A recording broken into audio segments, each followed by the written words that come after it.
దేవుని బాహువు చాచింది నీ కోసమే, లేవనెత్తి రక్షించును. దేవుని బాహువు చాచింది నీ కోసమే, ఆదరించి ఆశ్రయమిచ్చు. హల్లెలూయా హల్లెలూయా నా దేవదేవునికే.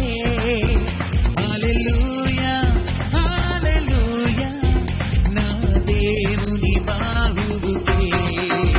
హల్లెలూయా హల్లెలూయా నా దేవదేవునికే. హల్లెలూయా హల్లెలూయా నా దేవుని బాహువుకే. నా దేవుని బాహువుకే. నా దేవుని బాహువుకే.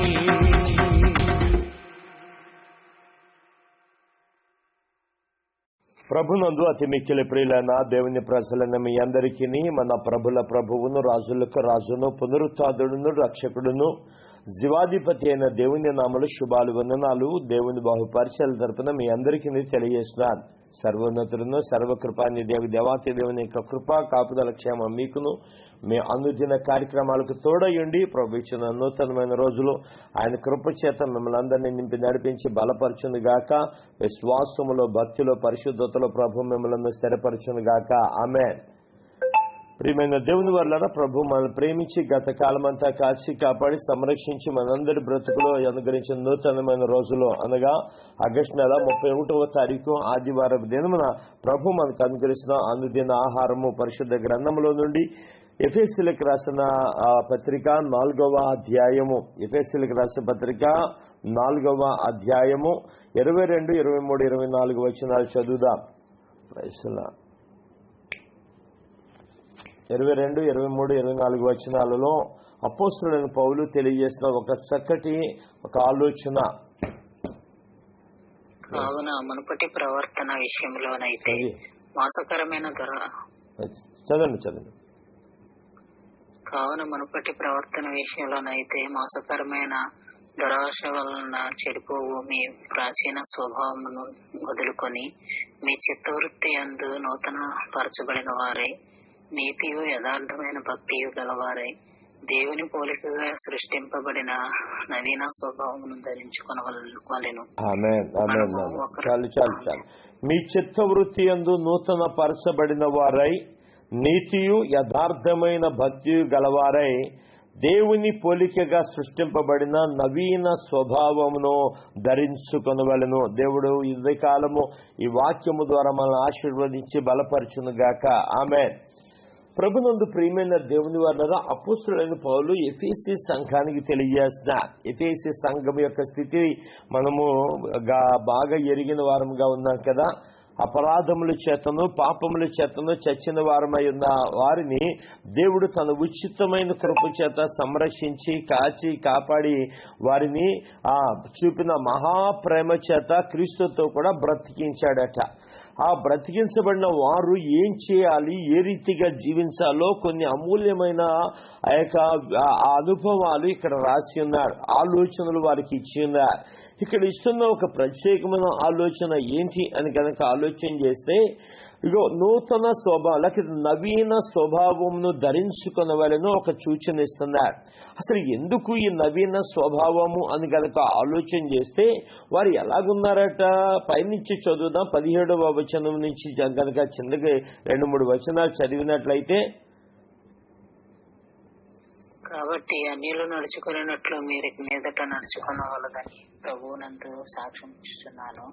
వారైతే అంధకారమైన మనస్సు గలవారై తమ హృదయ కాఠిన్యము వలన తమలో ఉన్న అజ్ఞానము చేత దేవుని వలన కలుగు జీవములో నుండి వేరుపరచబడిన వారై తమ మనస్సునకు కలిగిన వ్యర్థతను అనుసరించి నడుచుకొనిచున్నారు.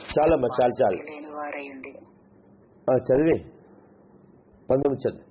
వారు సిగ్గులేని వారై ఉండి నానా విధమైన అపవిత్రతను అత్యాశతో జరిగించుటకు తమ్మును తామే కామకత్వమునకు అప్పగించుకునేది. చూడండి ఎలాగున్నారు, అన్యజనులు నడుచుకున్నట్లుగా మీరు ఇక మీదట నడుచుకున్న వలదని ప్రభువునందు సాక్ష్యం ఇచ్చుచున్నాను అంటున్నారు. అంటే అన్యజనులకును దేవునిని అంగీకరించిన వారికి ఇక్కడ వ్యత్యాసాలు కొన్ని కనబడుతున్నాయి.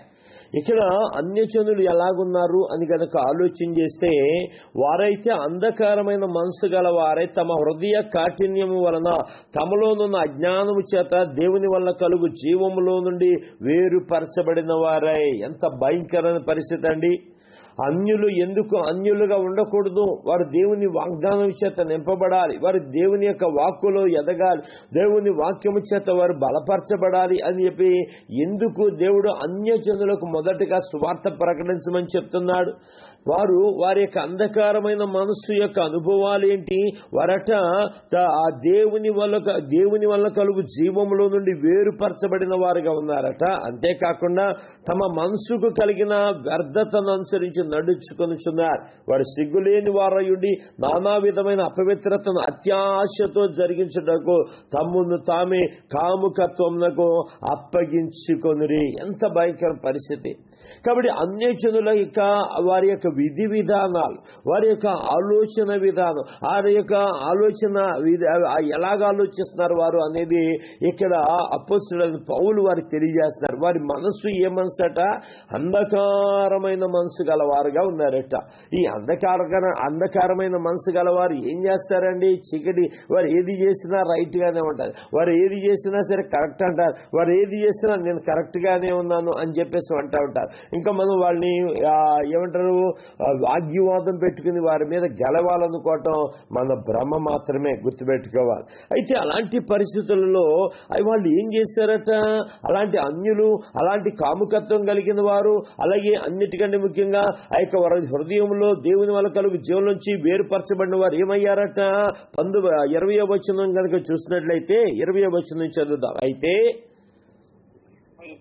మీరు యేసును గూర్చి విని ఆయన యందు సత్యం ఉన్నదని ఉన్నట్టుగానే ఆయన యందు ఉపదేశింపబడిన వారైన ఎడల మీరెలాగూ క్రీస్తును చేర్చుకున్నవారు కారు. కావున మునుపటి ప్రవర్తన విషయంలోనైతే వీళ్ళు ఏం చేశారట? వాళ్ళు దేవునికి వారి హృదయంలో చోటివ్వక హృదయ కాఠిన్యం వల్ల దేవుని వల్ల కలుగు జీవంలో నుండి వేరుపరచబడ్డవారు. ఎవరు? అంధకారమైన మనసు కలిగిన అన్యజనులు. అయితే వీళ్ళు ఏం చేశారట? అయితే మీరు యేసును గూర్చి విని, ఎంత పౌలు వ్యత్యాసం చెప్తున్నారు. మీరైతే ఏం చేశారు? యేసును గూర్చి విన్నారు, ఆయన యందు సత్యము ఉన్నట్టుగానే ఆయన యందు ఉపదేశించబడిన వారైన ఎడల మీరు అలాగూ క్రీస్తును చేర్చుకున్న వారు కారు. కావున మునుపటి ప్రవర్తన విషయంలోనైతే మోసకరమైన దురాశలను చెడిపోవు మీ ప్రాచీన స్వభావం వదులుకొని మీ చిత్తవృత్తి యందు నూతన పరచబడిన వారా. ఇది చాలా ఇంపార్టెంట్.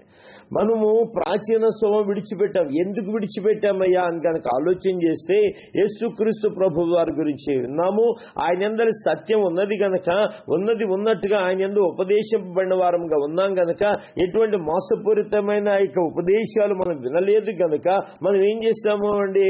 ఆ క్రీస్తు ద్వారా నేర్చుకున్న వారుగా ఉన్నాము, క్రీస్తు ద్వారా నేర్చుకున్న వారం ఉన్నాము గనుక ఏం చేస్తామండి? మనం ఆ మోసపూరితమైన ఆ దురాశల వలన చెడిపోయి ఆ ప్రాచీన స్వభావం ఖచ్చితంగా వదులుకోవాల్సిన అవసరం ఉంది. విడిచిపెట్టాలి కదా. నిజంగా ఎవరైనా సరే దేవుని యొక్క వాక్యం విని మందిరాలలోకి వచ్చి సువార్త సభలలో వాక్యం విని, అయ్యా నేను ప్రాచీన స్వభావం నాలో ఉంది, ఆ స్వభావం నుంచి విడుదల పొందుకోవడానికి నేను ఇష్టపడుతున్నాను, ఆ మనసు నాకు వద్దయ్యా, నేను మార్పు చెందాను, నాకు బాప్తిస్మం ఇస్తారా అని ఎప్పుడైతే ఆ యొక్క అనుభవాన్ని చెప్తారో, ఆ సేవకుడికి ఏం చేస్తాడో ఆ ప్రాచీన స్వభావంలోంచి వచ్చిన ఆ వ్యక్తిని నూతన పరచడానికి ఇష్టపడతారు. కాబట్టి దయచేసి ఇక్కడ పౌలు భక్తుడు అంటాడు, మీ ప్రాచీన స్వభావం వదులుకోవాలి ఖచ్చితంగా. చాలా మంది ఏం చేస్తారంటే వదులుకోవటానికి ఇష్టపడరు. భక్తుడు అంటాడు కదా, నా అతిక్రమములు కప్పు కనుక నీ ఎదుట నా పాపమును ఒప్పుకుందును అనుకుంటున్నాడట. నిజంగా కప్పుకునేవారు చాలా మంది ఉన్నారు. ఈరోజు క్రైస్తవ విశ్వాసంలో ఏదో వచ్చేసామండి, మేమందరము భక్తులు, మేమందరూ పరిశుద్ధులమే అంటట్లేదు. కొంతమంది కొన్ని అతిక్రమములను కప్పుకున్న వారుగా ఉంటున్నారు, స్వభావమును విడిచిపెట్టని వారుగా ఉంటున్నారు. మరి ఏ స్వభావం? ప్రాచీన స్వభావం నీలో ఉంటే నీలో దేవుడు నూతనమైన స్వభావమును ఎలాగ ధరింపచేట అవకాశం ఇస్తాడు. నువ్వు అవకాశం తీసుకుంటున్నావా అంటే అబ్బెబ్బే లేదండి, నేను ఇంకా ఆ ప్రాచీన స్వభావంలోనే ఉన్నానని చెప్పేసి. ప్రభునందు ప్రియమైన దేవుని వల్ల కొంతమంది మాకు ఫోన్లు చేస్తూ ఉంటారు, పాస్టర్ గారు మా ఆయన గారు పార్టీ అని వెళ్ళారండి, అయ్యా మా పిల్లలు పలానా చోటుకి వెళ్ళారండి, అయ్యా మా పిల్లలు పలానా చోటుకి వెళ్ళారు, అయ్యా మేము పలానా చోట పార్టీకి వెళ్తున్నామండి, ఆ పార్టీలో మందు ఉంటుందండి, నా భర్త ఏమాత్రం ఎడిక్ట్ అవ్వకుండా ప్రార్థన చేయండి పాస్టర్ గారు, నా పిల్లలు ఏమాత్రం ఎడిక్ట్ అవ్వకుండా ప్రార్థన చేయండి పాస్టర్ గారు అని చెప్తూ ఉంటారు. మా ప్రార్థన చేద్దాం. ఎందుకని అంటే వారిలో నిగూఢమైన ఆ కఠినమైన మనసు ఉంది, లేదా అంధకారమైన మనసు ఉంది. ఆ మనసు ఇంకా కొన్ని వాటిని వదులుకోవటానికి ఇష్టపడక, ఆ ప్రాచీన స్వభావాన్ని వదులుకోవటానికి ఇష్టపడక ఇంకా అదేంటి ఒక్కొక్కసారి విజృంభిస్తూ ఉంటుంది అన్నమాట. అందుకని ఇక్కడ అంటున్నాడు అపొస్తలుడైన పౌలు, మునుపటి ప్రవర్తన విషయంలోనైతే 22వ వచనం చదువుతున్నాను, మునుపటి ప్రవర్తన విషయంలోనైతే మోసకరమైన దురాశల వల్ల చెడిపోవు మీ ప్రచైన స్వభావం వదులుకుని. ఈ ప్రాచీన స్వభావం యొక్క అనుభవం ఏంటి తెలుసా? ఈ మోసకరమైన దురాశల వల్ల చెడిపోతుందట. ఏంటి చెడిపోతుంది? స్వభావము చెడిపోద్ది, మనలో ఉన్న మనసు చెడిపోద్ది, బ్రతుకు చెడిపోద్ది. కాబట్టి ప్రాచీన స్వభావం వదులుకోవాలట. 23వ వచనంలో మీ చిత్త వృత్తి యందు నూతన పరచబడిన వారై. ఎంత అద్భుతం అండి! మీ మనసు లక్ష్యం విషయంలో ఎలాగుండాలి, మీ యొక్క ఆలోచన విధానం ఎలాగుండాలి, మీరు అసలు ఏ రీతిగా ఉండాలి అని కనుక ఆలోచన చేస్తే ఇక్కడ దైవజనుడైన అపొస్తలుడైన పౌలు చెప్తున్నాడు. ఎంత చక్కటి మాట చెప్తున్నాడు తెలుసా? మీ మనస్సు లక్ష్య విషయంలో క్రొత్తదనం పొందాలి. మీ యొక్క ఆ స్వభావ విషయంలో చిత్తవృత్తి యందు. మనస్సు ఎలాంటిదంటే అండి, పలు విధాల తొలగిపోతూ ఉంటుంది. అందుకనే మనస్సులో ఉన్న కోరికలను, మనస్సును కంట్రోల్ చేసుకునేవాడు దేన్నైనా కంట్రోల్ చేసుకుంటాడట. అందుకనే దేవుడు యేసుప్రభు వారు ఈ లోకంలోకి వచ్చింది ఏం మార్చడానికి వచ్చారు? పద్ధతులు మార్చడానికి వచ్చారా? లేకపోతే మనం ధరించుకున్న వస్త్రాలు మార్చడానికి వచ్చారా? కాదు. ఆయన వచ్చింది ఏం మార్చడానికి వచ్చారు తెలుసా? మనస్సు మార్చడానికి వచ్చారు. ఏ మనసు? అంధకారమైన మనసు, కాఠిన్యమైన మనసు మార్చడానికి వచ్చారు. ఆ మనసు మారితే ఆ స్వభావము, అంతకు ముందున్న స్వభావం అంతా కూడా విడిచిపెట్టుకుని నవీన స్వభావము ధరించుకోవాలి. ఎందుకు నవీన స్వభావం ధరించుకోవాలి? ఎవరి పోలికగా? దేవుని పోలికగా సృష్టింపబడిన నవీన స్వభావం. ఈ స్వభావం ధరించుకోవాలి అంటే నీలో ఏముండాలి అంటే 24వ వచనంలో నీతియు యథార్థమైన భక్తి ఉండాలి. యథార్థమైన భక్తి చాలా రకాలు ఉంటాయండి. భక్తి చాలా రకాలు ఉంటాయి. కానీ దైవభక్తి కలిగిన వారు కొంతమందే. భక్తి చాలా మంది చేస్తారు, యథార్థమైన భక్తి చేయగలవారు మాత్రం కొంతమంది. గమనించాలి. కాబట్టి యథార్థమైన భక్తి కలవాలి. అలాగే రెండోది నీతి కలిగి ఉండాలి. ఎందుకు తెలుసా? దేవుడు నీతిమంతుడు, ఆయన పరిశుద్ధుడు, ఆయన నీతి న్యాయముల ద్వారా ఆయన కార్యములు జరిగించే దేవుడు, ఆయన రాజ్యము నీతి గల రాజ్యం.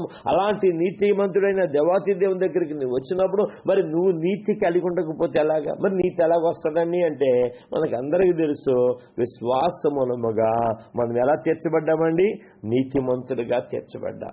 వెన్ యూ బిలీవ్ జీసస్, నువ్వు ఎప్పుడైతే యేసుప్రభువును అంగీకరిస్తావో దేవుడు నిన్ను ఒక నూతనమైన వ్యక్తిగా, అంటే నీతి కలిగిన వ్యక్తిగా మార్చేస్తాడు. అందుకని అబ్రహాము దేవుడిని నమ్మెను, అది అతనికి ఎలాగెంచబడిందంట అండి? ఎలాగెంచబడిందంట? నీతిగా ఎంచబడిందంట. హల్లెలూయా! వింటున్నారా అండి? ఎలాగెంచబడిందండి అబ్రహాముకి? అది నీతిగా, నమ్మిక దాన్ని బట్టి నీతిగా ఎంచబడిందంట. కాబట్టి అలాంటి అనుభవము అబ్రహాము కలిగి ఉన్నాడు, అలాంటి అనుభవం అబ్రహాం కలిగి ఉన్నాడు. అందుకని ఇక్కడ యేసుక్రీస్తు ప్రభు వారి ద్వారా మనం ఏం చేయగలుగుతున్నాము అంటే మనము నీతియు యథార్థమైన భక్తి గలవారై దేవుని పోలికగా సృష్టింపబడాలి. చూడండి, నూతన పరచబడిన అనుభవం ఒకటైతే ఎవరు? మీ చిత్తవృత్తి యందు మీ యొక్క మనస్ఫూర్తిగా ఏదైతే ఆలోచనలు కలిగి ఉన్నారో ఆలోచనలు యందు మీరు నూతన పరచబడిన వారుగా మార్చబడితే ఆ మార్చబడిన అనుభవాన్ని బట్టి దేవుడు నీలో కొన్ని క్రియలు జరిగించడానికి ఇష్టపడతాడు. నువ్వు భక్తి చేయగలిగిన బిడగా, నీతియు యథార్థమైన భక్తి కలిగిన వాడుగా, అంతేకాకుండా దేవుని పోలికగా సృష్టింపబడిన నవీన స్వభావం ధరించుకోవాలి. ఈ స్వభావం ఈ లోకంలో నీకు అవసరం. ఈ భయంకరమైన లోకంలో, ఈ దుర్దినాలలో, చెడ్డ దినాలలో, అపాయకరమైన దినాల్లో, అపాయకరమైన కాలాల్లో నీకు ఈ నవీన స్వభావమును ఎంతైనా సరే నీకు అవసరమైనది. ఈ స్వభావం గనక మనం ధరించుకోకపోతే, ఈ స్వభావం యొక్క అనుభవం గనక మనం నడిపించకపోతే, నిన్ను ఈ లోకంలో ఏమంటారు? ఏం మారారులేండి, ఏదో చేస్తున్నారు కానీ యథార్థమైన భక్తి లేదండి, ఏదో కలిగి ఉన్నారు కానీ వీరిలో నీతి లేదండి, ఏదో వెళ్తున్నారు కానీ వీరి నవీన పరచబడలే, లేకపోతే నూతన పరచబడలేదండి. మరి ఈ సాక్ష్యం ఏది? ప్రభునందు ప్రియులారా గమనించాలి. అందుకనే అపోస్తలుడైన పౌలు కిందకి చదివితే కొన్ని లక్షణాలు ఇక్కడ కనబడతా ఉంటాయి. ఏం చేయకూడదు, ఏం చేయాలి. అబద్ధం ఆడకూడదు అంటాడు. మరి ఏం చేయాలి? అబద్ధం ఆడకపోతే ఏం చేయాలంటే, అబద్ధం ఆడకపోతే పొరుగు అంతా సత్యమే మాట్లాడవాలి. మరి అబద్ధం ఆడితే ఏంట్రా అంటే, అబద్ధం ఆడుట దేవునికి అయిష్టమైంది కదా. కాబట్టి పొరుగు అంతా ఏం మాట్లాడాలి? ఇక సత్యమే మాట్లాడాలంటాడు. అక్కడ 25వ వచనం నుంచి కిందకి చదివితే కొన్ని అమూల్యమైన విషయాలు అక్కడ కనబడతా ఉంటాయి. చదువుదామమ్మా ఒకసారి. మనము ఒకరికొకరము అవయవమై ఉన్నాము గనుక మీరు అబద్ధమాడుట మాని ప్రతివాడును తన పొరుగువానితో సత్యమే మాట్లాడవలెను. కోపపడి గాని పాపము చేయకుడి. సూర్యుడు అస్తమించే వరకు మీ కోపము నిలిచి ఉండకూడదు. అపవాదికి చోటు ఇయ్యకుడి. దొంగిలవాడు ఇక మీదట దొంగిలక అక్కరగల వానికి పంచిపెట్టుటకు వీలు కలుగు నిమిత్తము తన చేతులతో మంచి పని చేయించు కష్టపడవలెను. వినువారికి మేలు కలుగునట్లు అవయవములను బట్టి అవసరమును బట్టి క్షేమాభివృద్ధికరమైన అనుకూల వచనమే పలుకుడి గాని దుర్భాష ఏదైనను మీ నోట రానయ్యకుడి. దేవుని పరిశుద్ధాత్మను దుఃఖపరచుకుడి. విమోచన దినము వరకు ఆయన యందు మీరు ముద్రింపబడిన వారై ఉన్నారు. సమస్తమైన ద్వేషము, కోపము, క్రోధము, అల్లరి, దూషణ, సకలమైన దుష్టత్వము మీరు విసర్జించుడి. ఒకని ఎడల ఒకడు దయ కలిగి కరుణా హృదయులై క్రీస్తునందు దేవుడు మిమ్మల్ని క్షమించిన ప్రకారం మీరును ఒకరినొకరు క్షమించుడి. ఆమేన్. ఇక్కడ కొన్ని అమూల్యమైన సూచనలు అపోస్తలుడైన పౌలు ఇస్తున్నాడు. ఎవరికి ఇస్తున్నాడు అంటే, నవీన పరచబడిన వారికి, నూతన పరచబడిన వారికి, నవీన స్వభావము ధరించుకున్న వారికి ఆయన చెబుతున్న మాటలు ఏంటి అని కనుక ఆలోచన చేస్తే, ఒకరికొకరము అవయవమై ఉన్నాం. మరి అవయవమై ఉన్నాం అంటే, ఒక చెయ్యి ఇంకొక చెయ్యితోటి అబద్ధం ఆడుతుందా? ఒక చెయ్యి ఇంకొక చెయ్యితోటి కోపపడుతుందా? ఒక చెయ్యి ఇంకొక చెయ్యితోటి దుర్భాషలు ఆడుతుందా? ఒక చెయ్యి ఒక్కొక్క చెయ్యి మీద క్రోధము, కోపము లేపుతుందా? లేపదే. ఒక చెయ్యి రెండు చేతులు రెండు కాళ్ళని తిడతాయండి? తిట్టవు కదా. ప్రభునందు ప్రియమైన దేవుని వాళ్ళారా గమనించాలి. ఫర్ ఎగ్జాంపుల్ కొన్నిసార్లు మనం కూర్చున్నప్పుడే కానీ అదే రీతిగా ఒక చోట కూర్చున్నాను, కాళ్ళు తిమ్మిరెక్కుతాయి. కాళ్ళు తిమ్మిరెక్కినప్పుడు చేతులు ఏం చేస్తాము? ఆ కాళ్ళు పట్టుకుని ఎలాగా లేపుతాము, పక్కన పెడతాం, ఏదో చేస్తాం. అది సహకారం అందించినప్పుడు మరి చేతులు ఎందుకు సహకారం అందించాలి? అలాగే ఈరోజు నువ్వు నూతన పరచబడిన దానిలాగా, నూతన పరచబడిన అనుభవం నువ్వు నడిపించబడుతున్న బిడగా నువ్వు ఉన్నప్పుడు నీ ద్వారా కలిగే ఆ యొక్క నూతనమైన కార్యాలు వెల్లడేవాలి. ఇవన్నీ కూడా ప్రదర్శించాలి సమాజంలో. ఇవి ప్రదర్శించడం ద్వారా, ఈ క్రియలు వెల్లడవటం ద్వారా అది దేవుని నామానికి మహిమ. ఒక ఆశీర్వాదం వస్తే మహిమ కాదు దేవునికి, నువ్వు దీవించబడటం దేవునికి మహిమ కాదు. ఏంటంటే ఇలాంటి కార్యాలు చేయటం ద్వారా, అవునండి ఎవరండి మీరు, అంతకుముందు అబద్ధాలు ఆడేవారు, ఇప్పుడు అబద్ధాలు ఆడలేదండి. అవునండి ఆడం. ఎందుకయ్యా అంటే, అంతకుముందు ప్రాచీన స్వభావము, ఇప్పుడు నవీన స్వభావం. అంతకుముందు అయ్యో కోపపడ్డాం, అనేక రకాల పాపాలు చేసాం, ఇప్పుడు కోపపడటం కానీ పాపం చేయట్లేదయ్యా. మంచిది. తర్వాత ఏమన్నాడు? అపవాదికి చోటు. ఇది ఇంతకుముందు అపవాదికి చోటు ఇచ్చామయ్యా, ఇప్పుడు మేము అపవాదికి చోటు ఇవ్వట్లేదు. ఇప్పుడు మేము చోటు ఇచ్చింది ఎవరికో తెలుసా? మమ్మల్ని రక్షించిన రక్షకుడైన దేవునికి, పరిశుద్ధాత్మకు చోటు ఇచ్చాం, తండ్రి అయిన దేవునికి చోటు ఇచ్చామయ్యా. అందుకని ఈరోజు మేము సమాధాన స్థితి కలిగి ఉన్నామని చెప్తున్నాం. ప్రభునందు ప్రియమైన దేవుని గమనించాం. అయ్యో క్షేమాభివృద్ధికరమైన అనుకూల వచనమే పలుకుతున్నాం ఇప్పుడు, కానీ అంతకుముందు ఏమో దుర్భాష, అయ్యో భయంకరమైన ఆ దుర్భాషలు మాట్లాడేవాళ్ళు. మరి స్వభావం మారిందిగా. స్వభావం మారినప్పుడు ఇంకెందుకు మేము దుర్భాషలు మాట్లాడాలి? అందుకని దుర్భాష ఏది కూడా మీ నోట నుంచి రానివద్దాడు. తర్వాత అంటాడు దేవుని పరిశుద్ధాత్మను దుఃఖపరచుడు. ఎందుకని? పరిశుద్ధాత్మ మన మధ్య సంచరిస్తూ ఉన్నది. ఆత్మను దుఃఖపరిస్తే అలాగా, అయ్యో ప్రాచీన స్వభావాలు నువ్వు దుఃఖపరిచావు. ఆయన మన పక్షంగా విజ్ఞాపన చేస్తున్నాడు కదా. ఆ పరిశుద్ధాత్మ విజ్ఞాపన చేస్తున్నాడు. ఏంటి? వీళ్ళ కొరక నేను విజ్ఞాపన చేసేది. వీళ్ళ మార్పు చెందని వారుగా, ఇదిగో మూర్ఖులుగా, అంధకారమైన మనసు కలిగిన వారుగా ఉన్న వీరి కొరకే నేను విజ్ఞాపన చేసేది. ఆయన దుఃఖపరుస్తాడు ప్రభుత్వం. కానీ ఎప్పుడైతే నువ్వు నవీన స్వభావం పొందుకుంటావో పరిశుద్ధాత్మ ఎంత నీరు ఎందుండి ఆనందిస్తుందో తెలుస్తా. అందుకనే మనం ఎవరమండి? విమోచన దినం వరకు ఆయన యందు ముద్రించబడిన వారు అండి. ఆయన యందు ముద్రించబడిన వారు, ఆయన కొరకు ముద్ర వేయబడిన వారము. మరి ఎలాగుండాలి? ప్రభువును కింద కట్టాడు. సమస్తమైన ద్వేషము, కోపము, క్రోధము, అల్లరి, దూషణ, సకాలమైన దుష్టత్వం మీరేం చేయాలట? విసర్జించాలట. ఒకని ఎడల దయ కలిగి, ఒకని ఎడల ఒకటి దయ కలిగి కరుణాహృదయులై. ఏ హృదయులండి? కరుణాహృదయులై. కనికరము పొందుకోవాలి, కనికరము చూపించాలి. క్రీస్తునందు దేవుడు మిమ్మల్ని క్షమించిన ప్రకారముగా మీరు ఒకరినొకరు క్షమించడం ఉందా? ఈ యొక్క అనుభవం, ఇది ఏ అనుభవం తెలుసా? నవీన అనుభవం, నూతన స్వభావం, నవీన స్వభావం. ఈ యొక్క స్వభావంలోని లక్షణాలు ఇవన్నీ కూడా వీరి కొరకే కదా. ఎలా మార్చాలనే కదా యేసు ప్రభు వారు ఎవరి కొరకు చనిపోయాడండి? మనం ఇంకనూ పాపులుగా ఉండగానే ఆయన మన కొరకు చనిపోయాడు. ఆ చనిపోయింది ఎందుకయ్యా? నీ స్థితిగతులను మార్చడానికి, నీ మనస్సు మార్చడానికి. హృదయ కాఠిన్యం వల్ల ఏ జీవములోంచి అయితే నువ్వు తొలగిపోయావో అదే జీవములోనికి దేవుడు నిన్ను నడిపించడానికి ఆయన నీకు ఒక స్వభావం ఇస్తున్నాడు. ఈరోజు మనం కలిగి ఉన్న లక్షణాలు ఎలాంటివి?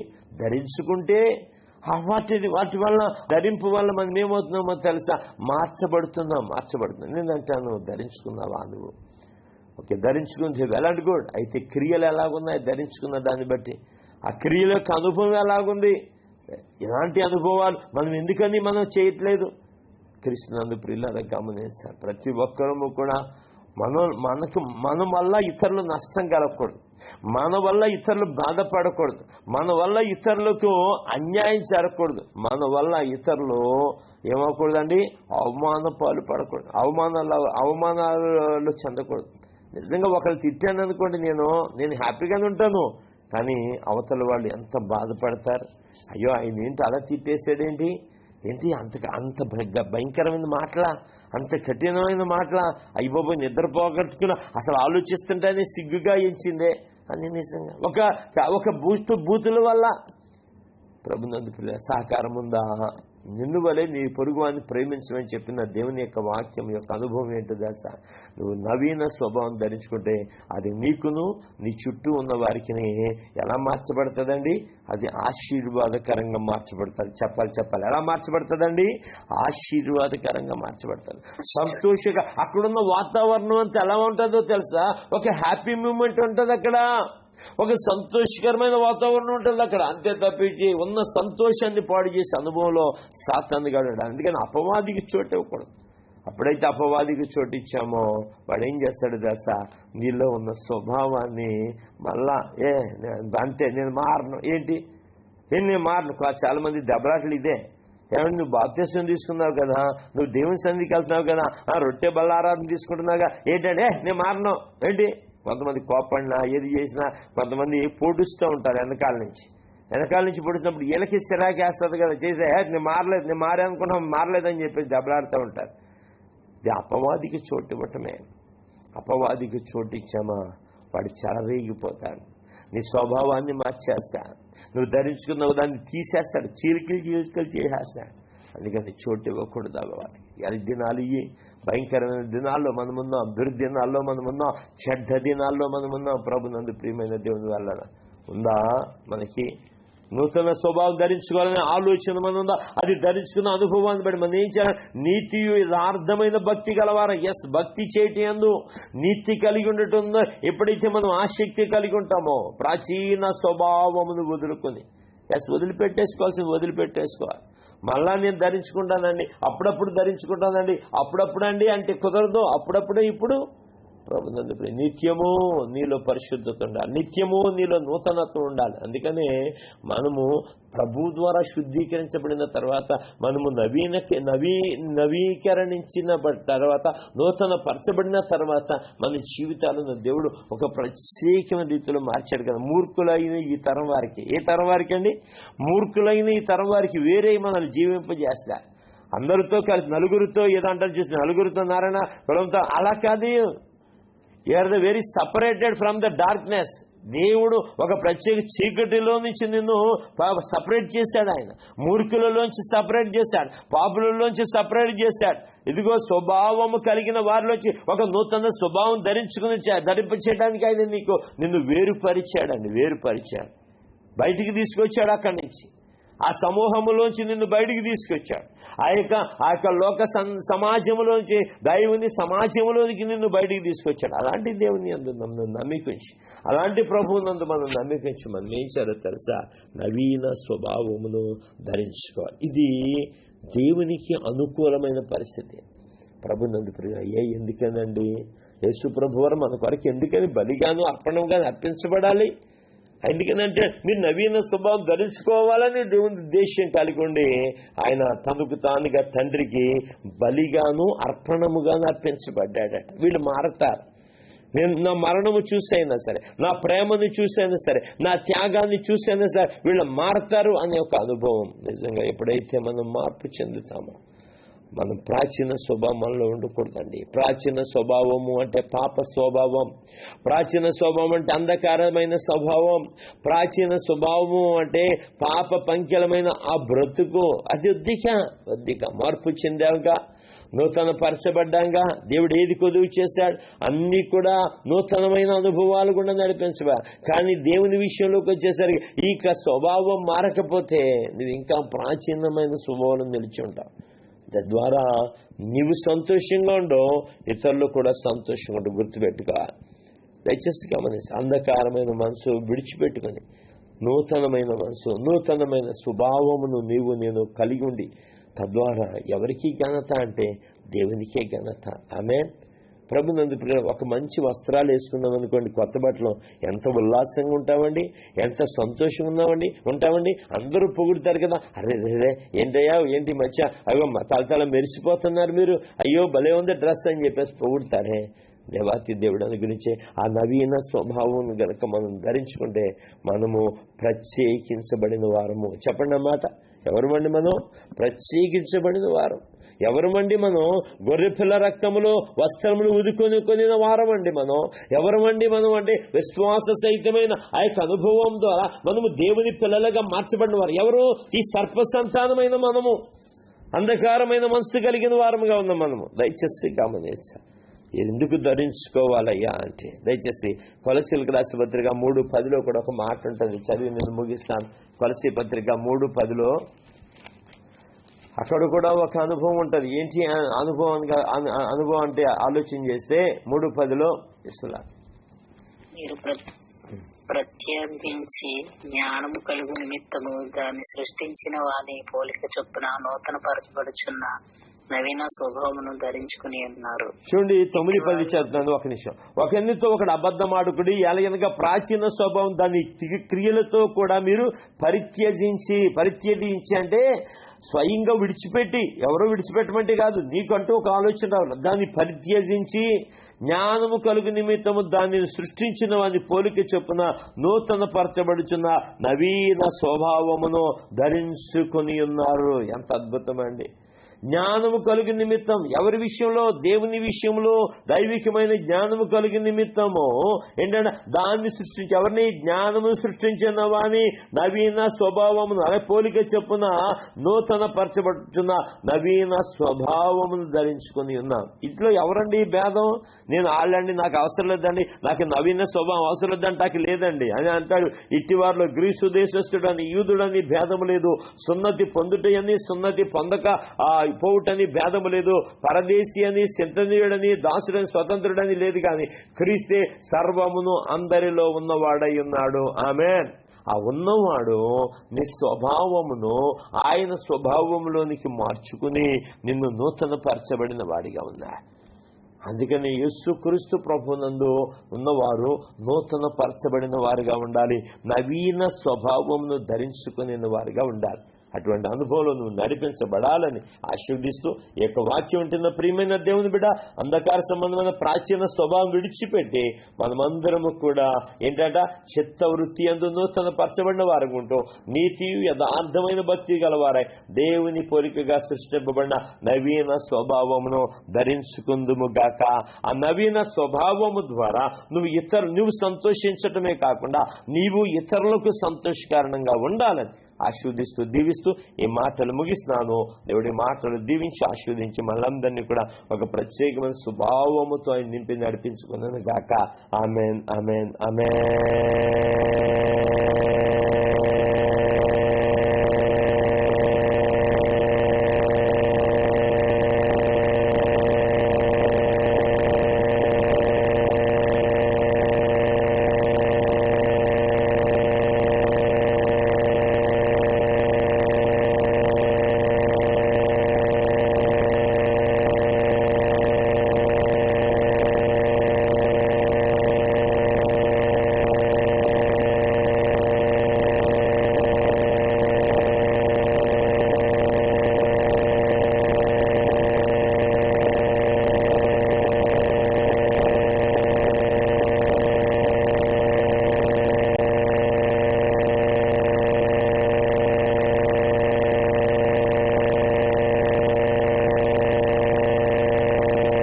నందు ప్రియమైన దేవుని వల్లరా ఇంతవరకు దేవుని యొక్క వాక్యం విన్నారు కదా. అవును, మన చిత్తవృత్తి యందు మనం నూతన పరచబడిన వారిగా ఉండాలి. అంతేకాకుండా నీతి యథార్థమైన భక్తి గలవారై దేవుని పోలికగా సృష్టించబడిన నవీన స్వభావం ధరించుకోవాలి. అటువంటి స్వభావం మీరందరూ కూడా కలిగి ఉందరు గాక. ఆమెన్. ప్రార్థన చేసుకుందామా. పరిశుద్ధుడైన మా ప్రియపరలోక తండ్రి, నీ పరిశుద్ధ ప్రేమ కలిగిన నామం బడిని కొన్నాళ్ళు ఈ సమయంలో ప్రభా ప్రియ బిడ్డలందరూ కూడా ఎంతో శ్రద్ధగా చక్కగా నీ మాటలు విన్నారు. విన్న వాక్యం వారి జీవితంలో కార్యసిద్ధి జరిగించింది గాక. ఆ వాక్యము ద్వారా వచ్చి ప్రతి ఆశీర్వాదం వారికి దయచేసి సహాయం చేసి మయం పొందుకోమని. అయా నేను అంధకారమైన మనసు కలిగిన వారికి ఉండకూడదు, హృదయ కాఠిన్యంలో ఉండకూడదు, అటు దయచేయమని. అయా సహాయము దయచేయమని. హృదయ కాల్సాలు నీ మాటల ద్వారా నీ ప్రియబిడ్డలందరూ కూడా ఆశీర్వదించారు, దీవించారని బట్టి కొన్నాళ్ళు ఈ వాక్య వెలుగులో వారందరినీ కూడా నడిపించుకొని సహాయం చేయండి. ఎవరైతే శరీర సంబంధ బలహీనతలు మానసికమైన వేదనలు ఉన్నారో అలాంటి వారికి విడుదల దయచేయండి. స్వస్థపరిచి బాగు చేసే దేవుడు నీవే కనుక స్వస్థపరిచి బాగు చేసి సహాయము దయచేయమని. సహాయకుడు నీకు వందనాలు చెల్లిసి అర్పించుకుంటూ ఈ రోజు అంతలో తోడండి. ఇద్దరు దీవులతో నడిపించిన మాయం పొందుకోమని. ఇదిగో నాన్న ప్రతి ఒక్కరిని చిన్న బిడ్డలు, యవనస్తులు, వృద్ధులు, కన్యలు ప్రతి ఒక్కరిని నీ దయగలిగిన స్థలానికి అప్పగించి కూడా ఛేదించుకుంటూ మా ప్రభువును రక్షకుడు నేను యేసు నామములో ప్రార్థించి అడిగి వేడుకొంచున్నాము తండ్రి. ఆమేన్, ఆమేన్, ఆమేన్. పరమ తండ్రి అయిన దేవుని దయ, కుమారుడు రక్షకుడు నేను యేసుక్రీస్తు వారి కృపా సమాధానం, పరిశుద్ధాత్మక నీతి ఆదరణ మీకు మీ కుటుంబ సభ్యులకు అందిన కార్యక్రమాలకు తోడయండి. అన్ని విషయాల్లో ప్రభు క్షేమం దయచేసి మిమ్మల్ని బలపరిచింది గాక. విశ్వాసుల భక్తుల పరిశుద్ధతల ప్రములు మేము స్థిరపరిచింది గాక. మీరందరూ కూడా నవీన స్వభావం ధరించుకుందరు గాక. ఆమేన్, ఆమేన్, ఆమేన్. ప్రభునందు ప్రియులారా, ఈ ఉదయ కాల్సారు మీ అందరికీ మరొకసారి వందనాలు తెలియజేసి ఇంతవరకు వాక్యం ఉన్నారు కదా. విన్న వాక్యం మీ జీవితంలో కార్యసిద్ధి జరిగించాలని కోరుకుంటున్నా. వాక్యం ద్వారా మీరు ఆశీర్వదించబడినట్లయితే మీ సాక్ష్యం మాకు తెలియచేయండి. అలాగే మీకు ఏదైనా పరిచయం ప్రార్థన మాకు ఫోన్ చేయండి. మా ఫోన్ నంబర్ 9676594100. ప్రభు తన కృప చేత ఇచ్చే ప్రతి ఆశీర్వాదం మీకు మెండుగా అనుగ్రహించును గాక. ఆమేన్, ఆమేన్, ఆమేన్. God bless you all. Shalom.